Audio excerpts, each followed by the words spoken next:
We'll open the next session. It's on minimal residual disease.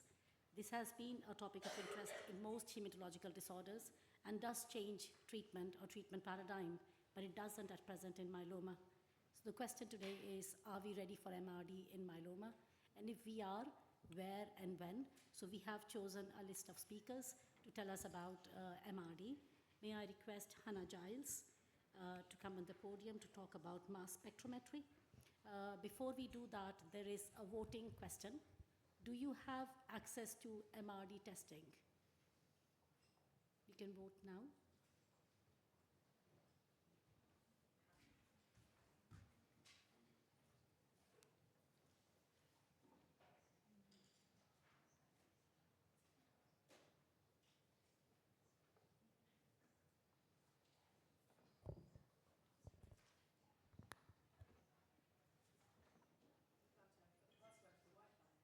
Yes.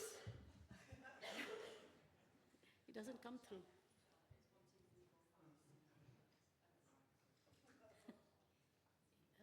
So 44% of people have access to MRD, 55% do not. And it will be interesting to see how they use MRD. About Hannah. Hannah Giles is consultant hematologist at University Hospital Birmingham, and she has done PhD on evaluating the utility of mass spectrometry for the detection and monitoring of patients with plasma cell disorders. Hannah. Thank you. So thank you for the kind invitation to give this talk on mass spec. These are my disclosures. So as we're all aware, and as Rakesh has just discussed, with modern treatment regimes, we see deeper responses in more patients. And with our current electrophoretic techniques, we lack the sensitivity to be able to separate out those patients that have the deeper responses into different prognostic groups. So MRD assays should provide an avenue to help separate out those, and I've been asked to talk about mass spec. So there's a few different types of mass spectrometry assay. So the first one I will touch upon but spend less time on is the clonotypic peptide approach. So this is the most sensitive of the mass spectrometry assays. So basically you collect serum, then use a panel of enzymes to digest it, sequence it, and then you identify unique peptides which can then be tracked through treatment, and you quantitate relative to a stable isotope-labeled universal monoclonal antibody. And then at follow-up, you collect serum, and then you're looking for residual clonotypic peptide, and then you quantitate it as a percentage relative to what was there at the beginning. In terms of what we need, so no big nasty bone marrow needles for any of the tests in this presentation. So it's a serum-based assay, and you can do the clonotypic peptide identification as long as you've got a monoclonal protein of at least 2 grams per litre at diagnosis. And then in terms of the assays being developed with commercial partners, EasyM can do 30 samples per day for the diagnostic sample, and then 60 samples per day for follow-up, with a result being released within 3 to 5 days. EasyM is available only through Rapid Navor's laboratory in Canada, and then M-Insight, which is being developed by Cebia, is only available through Corgenix in the US. So you can send samples there if you wanted to. In terms of sensitivity, it's around 1,000 to 2,000 fold more sensitive than our electrophoretic techniques, with a sensitivity of 0.1 to 1 milligram per litre. And in terms of applicability, it's pretty good, but there is a failure rate for light chain only patients. So it's around a 92% analytical success rate. And with all of the mass spectrometry assays, timing is key, because if you have an IgG monoclonal protein with these very sensitive assays, it does take a long time to clear. So the clinical utility behind the clonotypic peptide assays is less than with the other assays because of the throughput issues. But this is a study by Fan et al., where at the top they've compared mass spec to immunofixation and shown the greater sensitivity. And in these top graphs, what they've done is compared positive to negative against immunofixation and against next generation flow. What they found was that incredibly high sensitivity, but specificity when using the flow as a gold standard was very low. So then they did ROC analysis and looked at a threshold of less than 1.86% compared to the diagnostic sample, and sensitivity was still very good at nearly 96%, but specificity was drastically improved. And when using those thresholds, the negativity by clonal peptide was associated with improved PFS and OS, and then stratifying the patients according to depth of response. The blue and yellow lines represent the patients in CR according to their clonal peptide response, and you can see they're separated into two different prognostic groups. So highly sensitive, but not applicable to the NHS at present. Moving on to the intact light chain mass spectrometry assays. So this is something that we could potentially bring into our practice. So higher throughput and lower cost. So automated sample processing for the enrichment, elution and spotting. And then you have the option to analyse by MALDI-TOF mass spectrometry, which is a slightly lower sensitivity, but still more sensitive than the electrophoretic techniques, but higher throughput, or the more sensitive LCMS assay. And then if you've read the literature, so MassFix is the Mayo Clinic's MALDI offering, then Exent is the commercially available one, and free light chain mass spectrometry is an R&D spec assay only. And it is possible for MassFix to be reflexed onto LCMS, and that's referred to as MyRAM in the literature, and Exent can be reflexed to LCMS as well, using the same samples. So in terms of practical considerations, again, this is a serum-based assay. For Exent, it's got 50 samples per batch. So if you're using a fully automated sample with all analysis automated, then in an 8-hour working day, you get through 150 samples. So it performs very well compared to the electrophoretic techniques, as well as providing greater sensitivity. Exent, so Thermo Fisher, the binding sites assay, is the only one that's IVDR certified, so it can be implemented tomorrow in any NHS lab. MassFix, which is the Mayo Clinic's assay, you can order through the Mayo Clinic laboratories. In terms of sensitivity, there are some differences in terms of the methodology, so they're not interchangeable in terms of their sensitivity. So Exent has a lower limit of measuring of 15 milligrams per litre. MassFix has a limit of quantitation of 100 milligrams per litre, and for mass spec assays in general, the limit of detection will be threefold lower, so around 30 milligrams per litre. And in terms of applicability, this can be utilised in all patients except your true non-producers. If you're following a light chain only patient, you'll get a qualitative rather than a quantitative answer, because there's no total kappa, total lambda quantitator for the relative quant, and timing is key because of the half-life issue. So there's a lot more data behind this, and the data that I'll show presents data from Naomi Quigg, and this is using, importantly, only the Exent GAM assay, so no additional free light chain mass spectrometry testing, which is what, if we were to implement this in the NHS, we would have access to. So you can see that the agreement between next generation flow and the mass spectrometry is good and ranges between 76% and 85%, with good specificity. And then looking at how it performs, so when looking at whether electrophoretic techniques were able to separate out these patients, you can see in these top two Kaplan-Meier curves that post-consolidation and after 24 cycles of maintenance, there was no difference according to CR status. But then if we take the challenge of the CR patients and then look at the mass spectrometry, we can see that the mass spectrometry is able to separate them out into two statistically significant prognostic groups, with those that are mass spec negative having prolonged median PFS, which has not yet been reached. And in terms of how it compares to the prognostic separation that NGF is able to supply, the PFS for mass spec positive patients is very comparable to the NGF positive at both time points. In terms of drilling down in terms of the sensitivity provided by this MALDI assay, in this study, they've looked at discrepancies according to the level of MRD, and you can see that as you get to the very deepest level of MRD negativity by NGF at 10 to the minus 5 to 10 to the minus 6, there are a higher level of discrepancies, suggesting this is probably where the sensitivity of this assay sits. If you wanted to enhance the sensitivity of an intact light chain approach, it is possible, as we discussed, to reflex down to LCMS, and Benjamin Derman has published on this.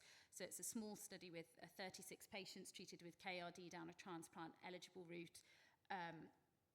And what they showed is that this technique is highly sensitive. So when looking at the NGS negative patients, the NGS positive patients, there were no patients that had residual disease detectable by NGS that LCMS couldn't detect. and the LCMS negative patients had a very good outlook with no relapses amongst the LCMS negative patients after a median follow-up of 56 months. And when looking at whether the LCMS could be additive to the bone marrow MRD, there was a trend, although not statistically significant, towards improved PFS amongst those double negative patients. And this again is in very small numbers. Thinking about other ways that we can use MRD, so we know that MRD is most powerful when you have sustained MRD negativity, and there are trials looking at whether we should intervene early for MRD resurgence. So this is just showing if you have MRD resurgence by mass spec, then your median PFS is only 0.76 years, as opposed to the NGF re-emergence, which precedes relapse by over 2 years. So if you're thinking about when you want to intervene, this may provide a more appropriate time point to intervene because it's closer to where disease progression would have occurred. And then this again is looking at whether mass spectrometry, this time MALDI, can add to next generation flow bone marrow based MRD. And here you can see in terms of the PFS, if you are NGF mass spec negative, shown by the blue line, your outcome is better than if you're NGF negative but mass spec positive. Showing a combination approach looks very attractive for identifying those patients with good outcomes. Then another potential avenue would be if you wanted to use mass spectrometry to try and rationalise your use of the more invasive MRD assays. So this is an economic study looking at myeloma in France, using a model where they would use 90% NGS testing and 10% NGF, which is just based on their practice within France from expert consensus. And then looking at if you use UKMS or Exempt as a kind of gateway to guiding when you should do your bone marrow based MRD. So they would be performing based on their incidence and one MRD test a year. This is how many M protein tests they would do, so 9,500 using the two techniques. And then you would spend 461,494 more euros on your initial testing to detect residual monoclonal protein.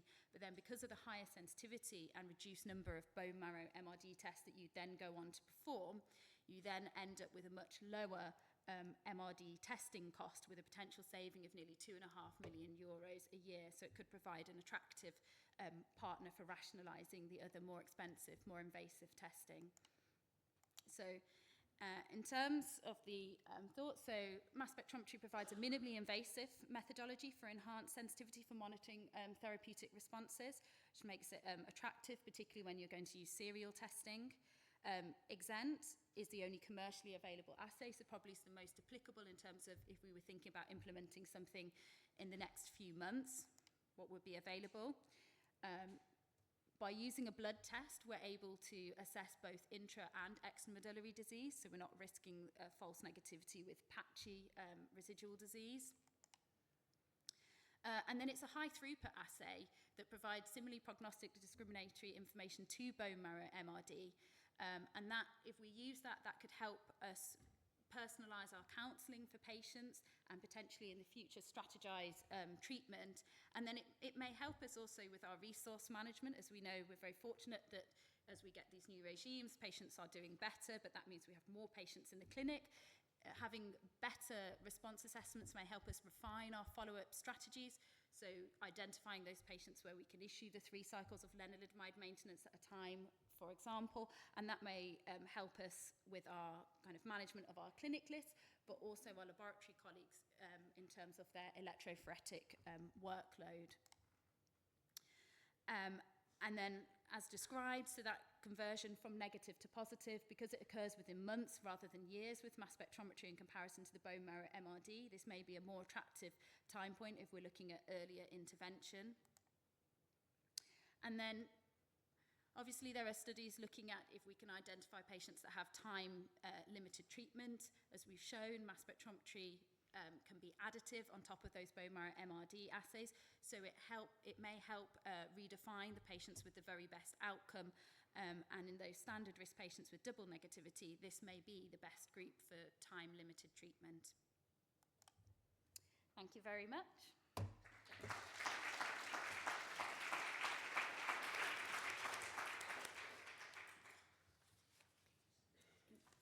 there any burning question? Please. Need a microphone? I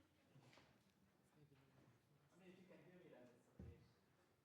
Thank you. I think it's a really good presentation, and I think most people here would buy into the utility of non-numerical-based kind of M1B assessment. I think we have been looking into this as well, and the question, thank you, has always been, how do you fund this? Is it going to be in the test directory soon, you think? Or shall we do something as a community to push it so that it can be funded?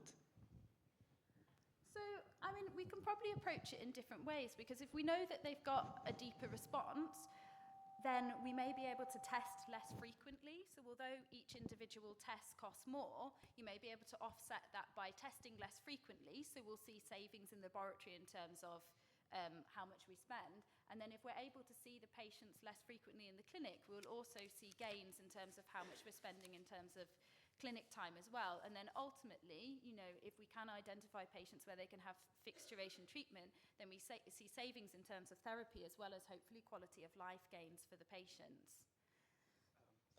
And in terms of cost of the actual assays, mass spectrometry is the cheapest of the 3 assays that you're going to see presented. No, I completely buy you into that. What I mean is, as a community, I mean, shall we try to push it to be included in the NHS test directory so that it can be funded officially? Because I don't think at the moment it's funded, right, if you do? No, it's not funded at the moment, and we are working on looking at how it could be implemented in the NHS. So we have a grant application in with Cartic, looking at that, working out when you should do the testing, because I don't think it's going to be a complete replacement for the electrophoretic techniques because of the higher cost. You know, if you've got someone with a 10-gram monoclonal protein, there's no need spending the money on the mass spec assay. But I think that's what we should be moving towards, because that's going to help us in many of the other elements of the care of these patients and how to manage them best. Yeah, and I think we'll pick up on that further during our panel discussion. So, yeah, that's one of the topics to cover. So thank you very much, Hannah. Thank you. Thank you.